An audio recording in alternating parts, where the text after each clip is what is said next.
Today I am in my cotton field. So let's learn some vocabulary about cotton plants.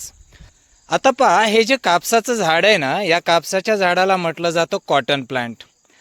याला जे बोंड येतात, आता या ठिकाणी जर पाहितलं आपण तर हे आहे कॉटन फ्लावर आणि यापासून जे बोंड येत असतात त्याला म्हटलं जातं कॉटन बोल. आता BOLL बोलचा अर्थ होतो बोंड.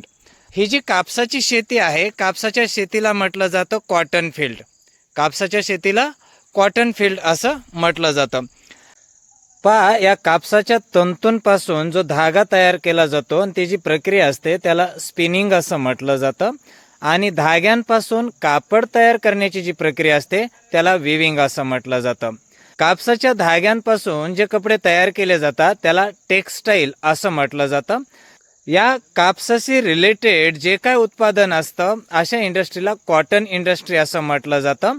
आणि या कापसापासून जे दोरे बनवले जातात त्याला कॉटन थ्रेड असं म्हटलं जातं.